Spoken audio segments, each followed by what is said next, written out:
నమస్కారం సార్. నమస్తే.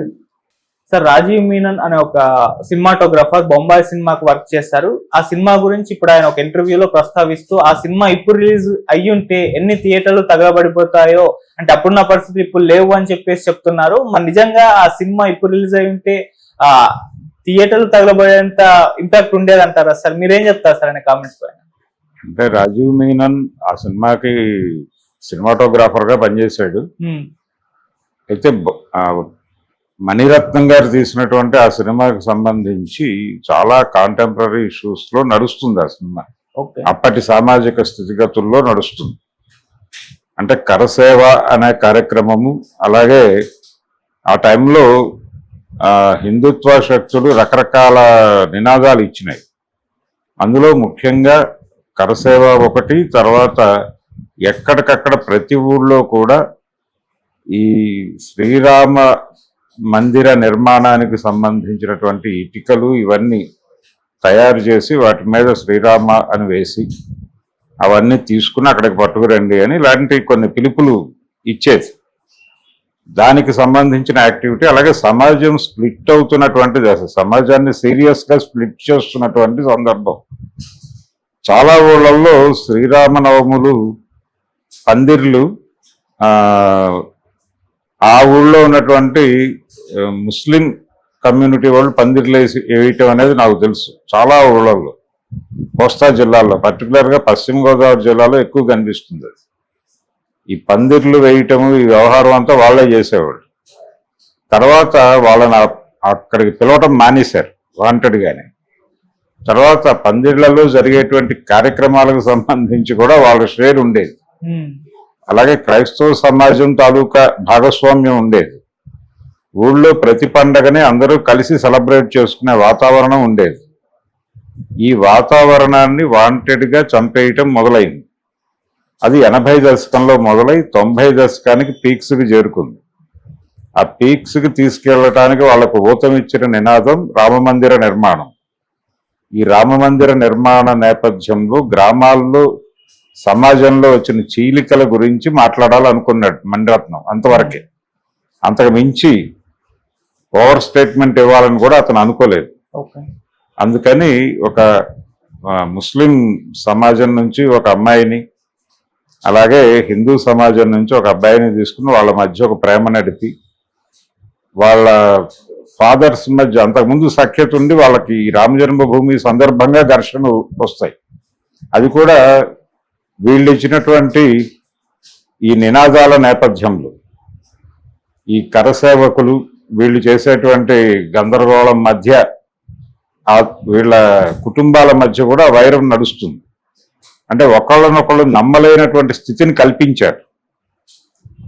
నమ్మకాలను పగలగొట్టేసినటువంటి సందర్భంలో వాళ్ళు ఆ పెళ్లికి అంగీకరించరు. ఫైనల్గా వాళ్ళు వెళ్ళిపోయి, అతను మీడియాలో పనిచేస్తూ ఉంటాడు ఆ హీరో క్యారెక్టర్.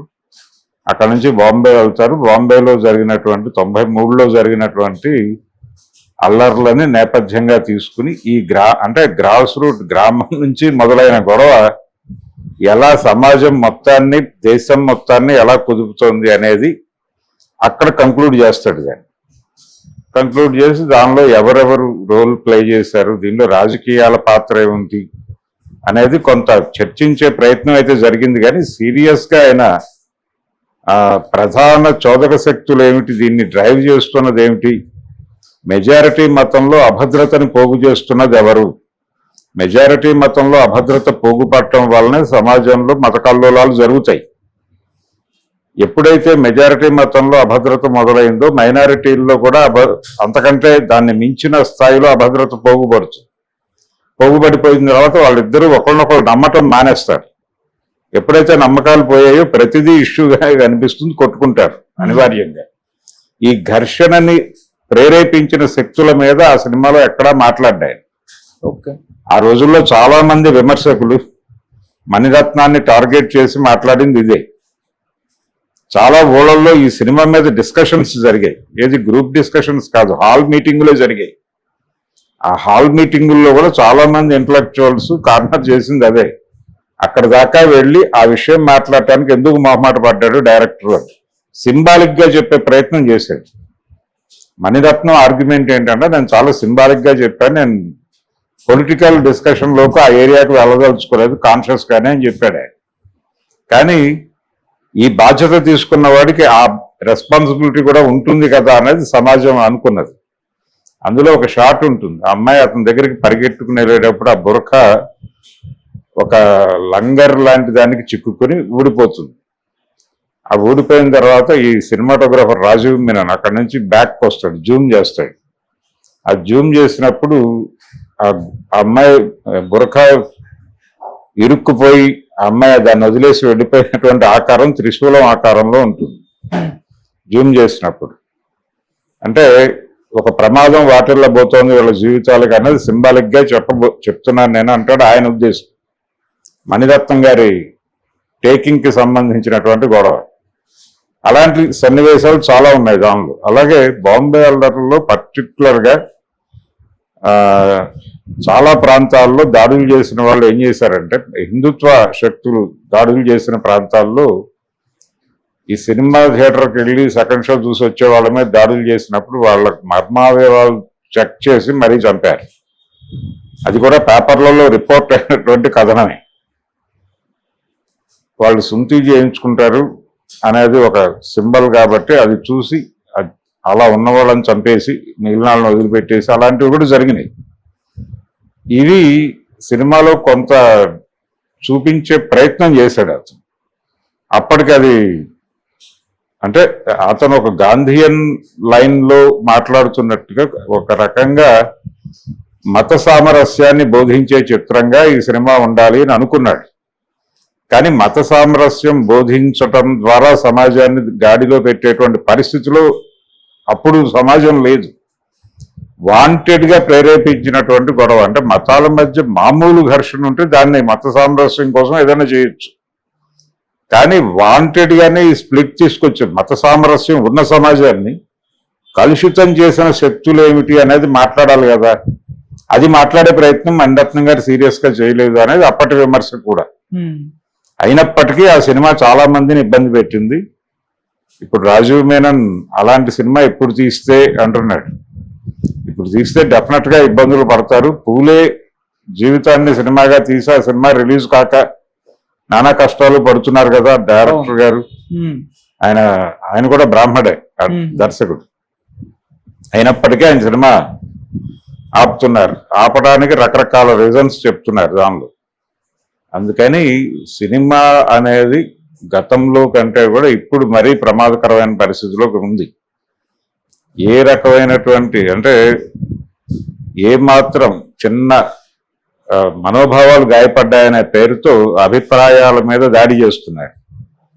ఎవరు ఏమీ మాట్లాడకుండా తొక్కేస్తున్నారు. నువ్వు సారీ చెప్తావా లేదా అని చెప్పి నిలదీస్తున్నారు. సారీ చెప్తే అది చాలదు ఇంకేదో చేయాలంటున్నారు. ఇలాంటి పరిస్థితుల్లో సమాజం ఉంది. మనం ఈ మధ్య చూసాం, బావగారు బాగున్నారా స్కిట్ చేస్తే ఆ టీవీ షో యాంకర్ల మీద వాళ్ళ మీద ఏ లెవెల్లో దాడి చేసి వాళ్ళని దాదాపు ముక్కు నేలకు రాయించే పని చేశారు వాళ్ళు. దీనివలన ఏంటంటే భయం పెరుగుతుంది. ఈ భయం పెరగటం వలన వాళ్ళకు విరక్తి వస్తుంది అని అనుకోవడం లేదు.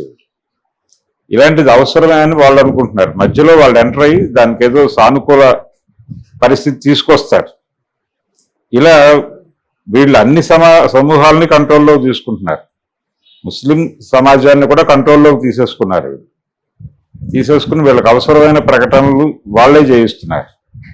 ఇలాంటి ఒక విచిత్రమైన కండిషన్ భారతదేశంలో నడుస్తోంది. దీని మీద ఎవరైనా సినిమా తీయగలిగితే ఆ సినిమా ఇండిపెండెంట్ సినిమాగా రిలీజ్ అవ్వాలి తప్ప సెన్సార్ అయి థియేటర్లో రిలీజ్ అయ్యేటువంటి సందర్భం ఉంటుందని నేనైతే అనుకోవడం లేదు. ఓకే, ఒకవేళ రిలీజ్ అయినా ఎంపురాన్ పరిస్థితి ఏంటో చూసాం మనం. దానిలో ఎన్ని కట్స్ వేశారు, సినిమాని ఎలా చంపేశారో చూసాం. అతని మీద ఎంత దాడి జరిగిందో చూసాం, డైరెక్టర్ మీద, రైటర్ మీద. కాబట్టి ఇదే పరిస్థితి, సీరియస్ గానే ఉంది కండిషన్. ఇప్పుడు భారతదేశంలో భావ ప్రకటన